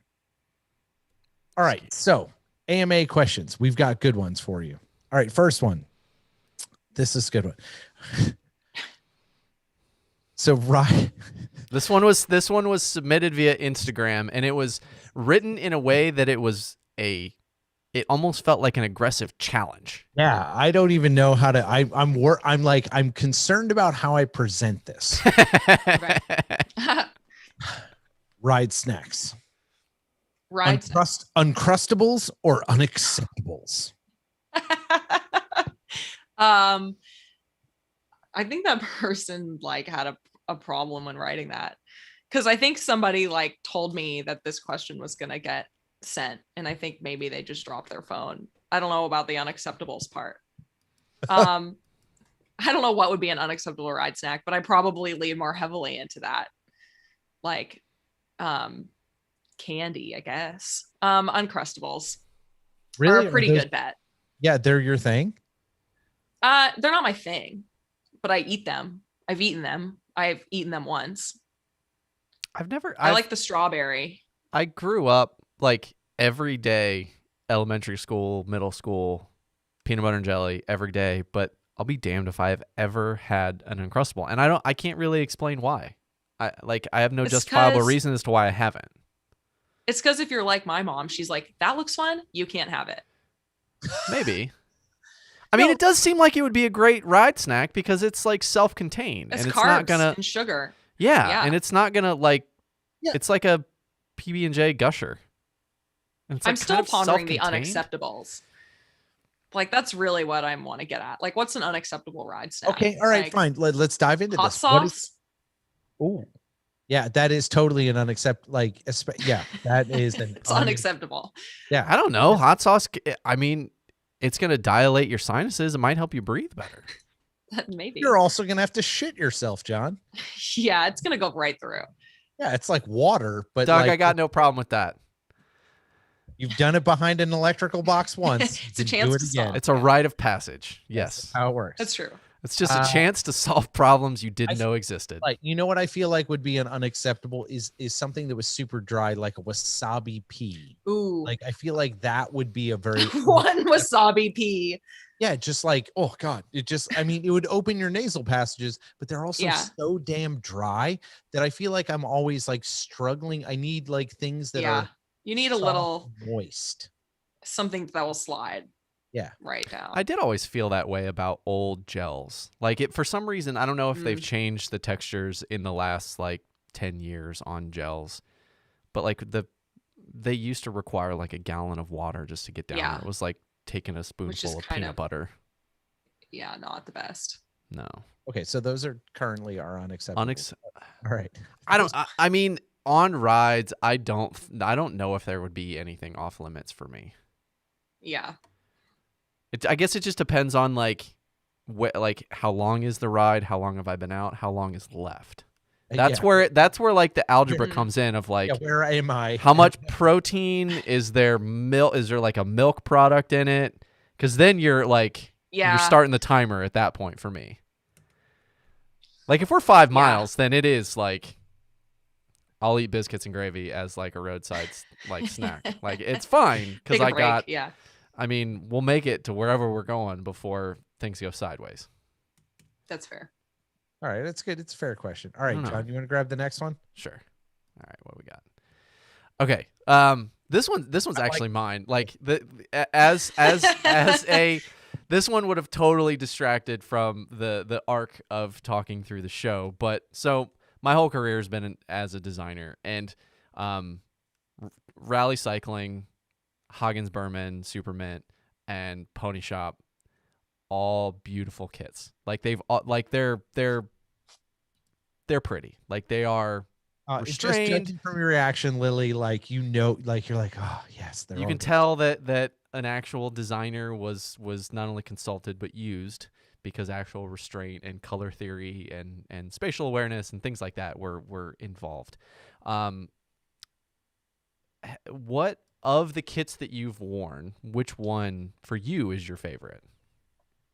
I guess I need clarification on the Pony Shop, like the team I was on, or the Pony Shop community team with the masters and the juniors, because I definitely designed the Pony Shop kit and I definitely used Microsoft Word to design that. So I don't hope you're not really insulted. Although now obviously I am not part of that. So the designs of the past 2 years have been independent of me. The tools are tools. I mean, it was a group effort. Talent takes whatever tools it has available. The Pony Shop ones that I'm thinking of, I think it's probably been the last couple years where they're like a blue yellow or like a blue green fade. Oh, I was part of that. Yeah. That's pretty. Like it Thank you. On a human form, it looks awesome. Oh, thank you. Yeah. The Supermint ones were really nice. One of my teammates, Starla Tedder Green, was a graphic designer. And that was the green shoulder and blue shoulder. Yeah. Also. Yeah. I loved this first year on Supermint, the color block. Because I'm such a big fan of color block, except the problem was that we all, like, every time someone was trying to take a photo, we all tried to like face one way, because the mint side made everyone look real fat and the blue side made everyone look real slim.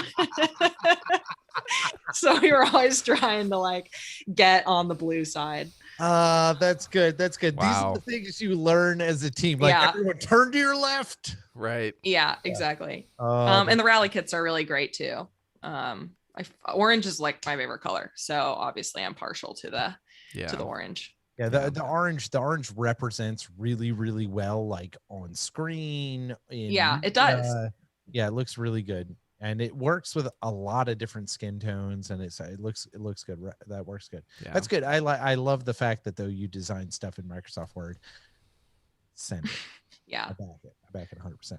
All right, so you've experienced 2 different communities, right? You've experienced elite running, like at the collegiate level and whatnot, and elite cycling. So how would you compare and contrast those 2 things? Well, I guess I never really accessed like the professional running community. I think would have been more chill than like putting a bunch of people going through massive life changes together every day and have them like, trying to fight for spots at races. Puberty, yes. Right. Yeah. Oh, so bad. It was really bad. So by that standard, the cycling community is top notch. But I definitely take beef with the like road people suck argument, because I had just as much fun racing on the road as I did in the cyclocross community. And I feel like in some regards, I was able to like earn acceptance on the road, whereas opposed to cross, you're doing a pre-ride and some dude is just like smashing his way through your course recon, no matter like any kind of guy, like masters guy, juniors guy, single speed guy. They're all the same. They don't change. Except for the pro guys. They're like, oh yeah, why don't you recon this line? I already know how to ride it. Right. So right. But you need more chances at this. Foolishness in its own way. Let's just be clear. Yeah, that's fair. Except I was like, just like throwing my bike up the hill and chasing it, like hoping it worked out. I think I like the cycling community more than the running community. I think a lot of runners are really uptight, and that's a stereotype, but I was one of them. So I feel like I can kind of say that. You can pass that judgment. That's all. You're allowed to pass that judgment. Yeah. And I think the whole like roadies suck or insert retro grouch, whatever like the complaint is, like we've talked about it on our show a lot of like, I don't think it's exclusive to, I mean, honestly, the race experiences that I've had, whether they're crits or road or cross or mountain bike or anything like that. It's like racers are racers, and there is a different mindset when you're at a race, and you just have to be ready for that. Yeah, that's true. And I think there's like part of that wiring that comes in, but it's the stuff that happens outside of a race, and it.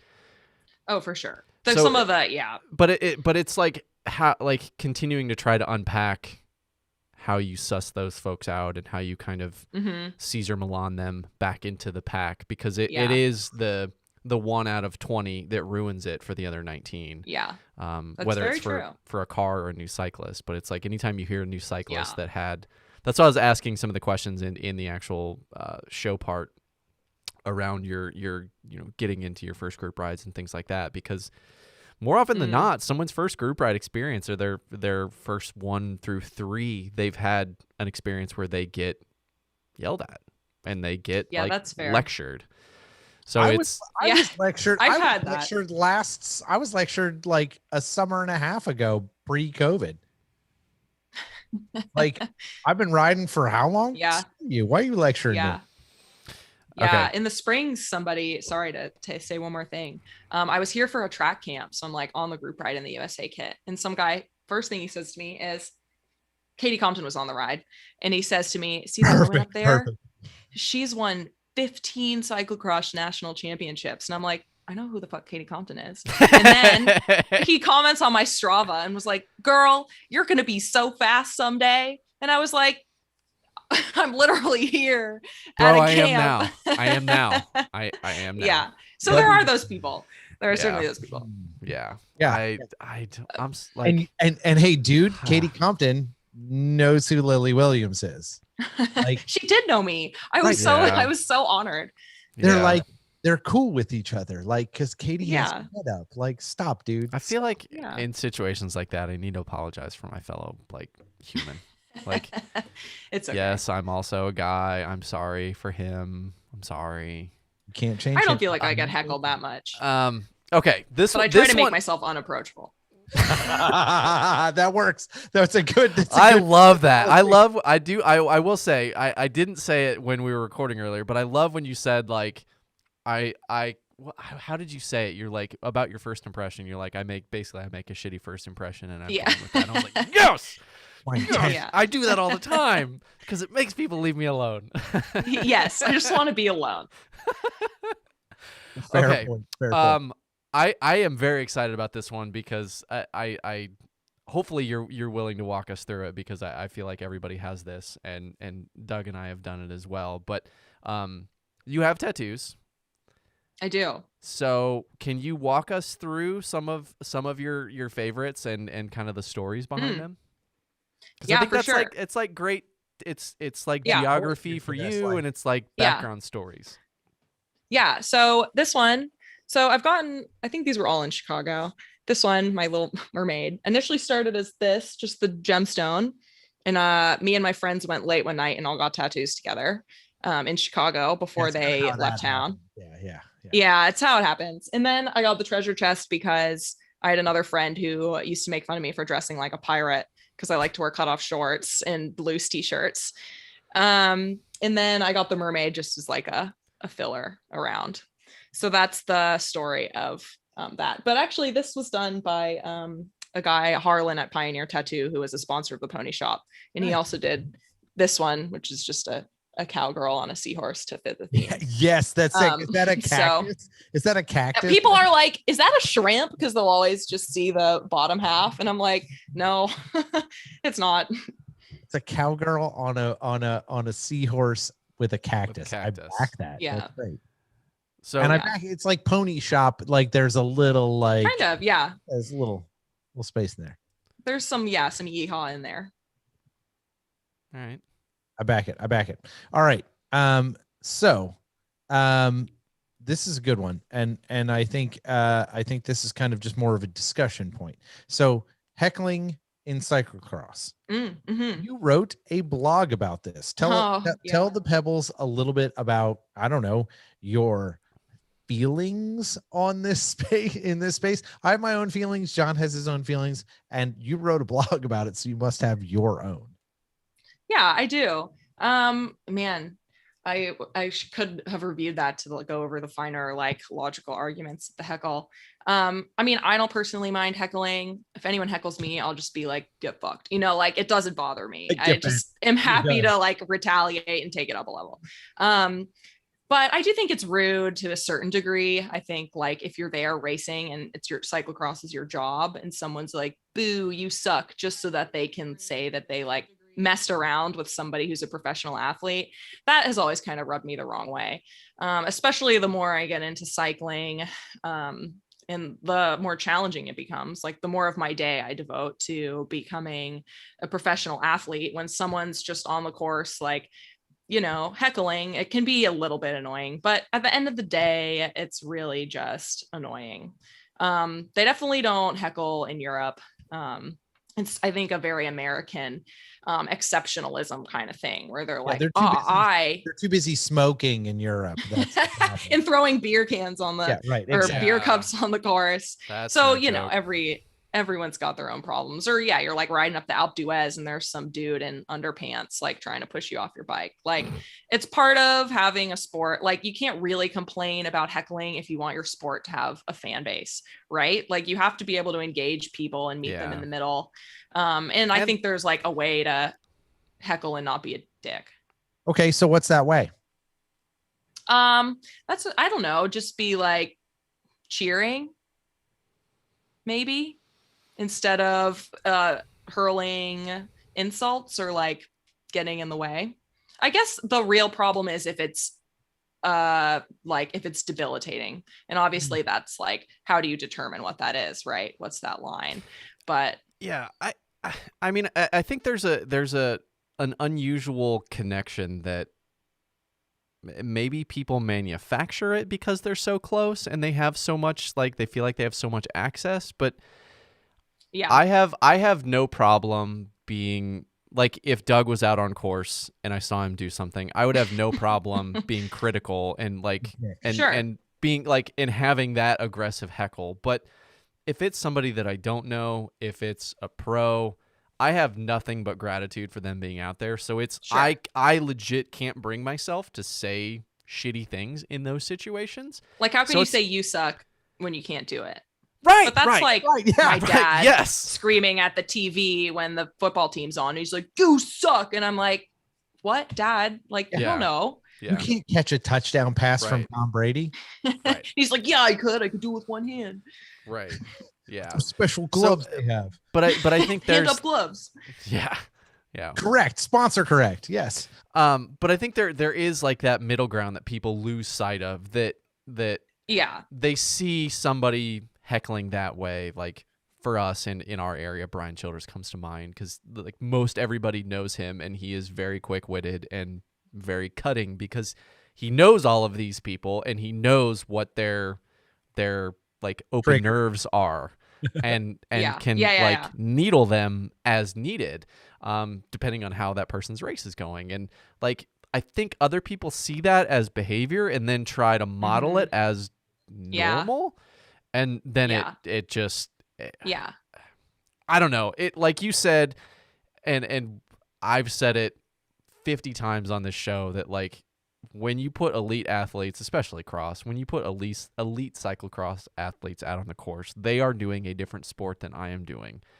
I have no grounds to stand on to talk shit about anything that they're doing on that course. Like if it's somebody I know, like make fun of, I don't know, say their dog can go faster than they can or something like that. If you know them and Amber you know is that good at cyclocross, guarantee she can corner like nobody's business. She's chubby and low to the ground, like she's definitely gonna corner. But I think that's where I get hemmed up and I get frustrated, is watching people say vitriolic things just because. It's the like purely mean stuff that I'm just like, whether that's in real life or online, I'm just like, why did you need to do that? What's wrong with your life? There's definitely a lot of that. It's like people's own insecurity about their own crap that they just track out to. Or they're just mean. Yeah. They could just be mean. Stop being mean. Stop being miserable. At least be funny.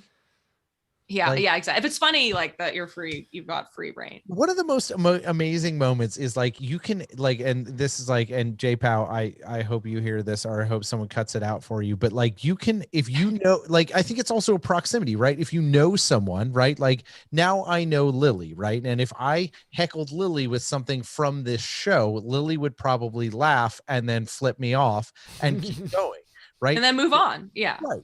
But like Lily would know because she would hear my voice and see me and be like, ah, that was Doug being a jerk intentionally to make me laugh because I'm in a hard place. Like Jeremy Powers, Yeah. you can heckle Jeremy Powers if you know him, and he will like straight give it back to you and then continue on smashing whatever. So I think there is people, it is John saying like that familiarity, like you can't approach that if you don't have that relationship in that way. Right. It's a tough spot to be in. Right. So be kind. Yeah. Yeah. And like the access with Cross, it all gets murky, but yeah. One of my favorite stories about this was when the first season that my wife was racing, we went to the old Louisville course on what the hell was it called? Not Creason, the one the one that they actually carved out before Creason, the city. I don't know. It's where they had the world championships. I have no idea why I'm blanking on this. So we're racing there, and the last course feature out after you come out of the woods is you go up onto the pavement, and it's a 2-story climb in 40 feet, 50 feet. So it is like, it's a big feature for women. Like you're coming through kind of the mountain biking section, and then you have this like 60-foot run up, and you're debating, can I actually carry enough speed to make it up, or am I going to have to run up it? And there was a guy that was at the top of that during this race, filming all of the race, and he, for every single person, he was yelling, "You're doing great. You're doing it." You're like so positive and like so reinforcing. And then when they got to the top, like, and they were getting ready to finish, he's like, "You're done. You made it." Like, and I'm like, that's me. That's like what sport is. I know that's like cyclocross is an insane sport. And like the idea of that's like when you finish it is when you realize, yes, this is what I want to do over again. But halfway through the race, you're like, I just want to go under the tape, and I just kind of want to curl up in the fetal position and not do this anymore to myself. Yeah. But then when you finish, that's when you feel that way. So for him to be right at the pavement as you come towards the finish line after this really hard feature, just being so positive, I'm like, yes, this to me is heckling. That is what heckling is. This is the heckling. My heart is warm. Yeah, like, yes, do more of that. Yeah, I'm totally with you. Wow, man, this has been Lily, this has been fantastic. Thank you for spending some time in the middle of, well, quite the afternoon of your day with us, and telling work to go pound sand or whatever you had to do, or telling Gary, I did it earlier. like, Gary, it's all right. I'll be at the track when it's time to be at the track. I got a podcast. Yeah.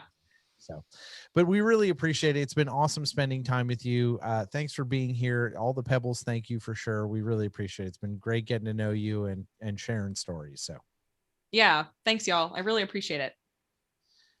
Pebbles, that is all for this week. So we make sure that you are all subscribed, following, and engaged, because as you know, decisions and trails are made by those who show up. So if we don't see you on the trails this week, we will see you next time. Bye, John. Bye, Doug.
Thank you.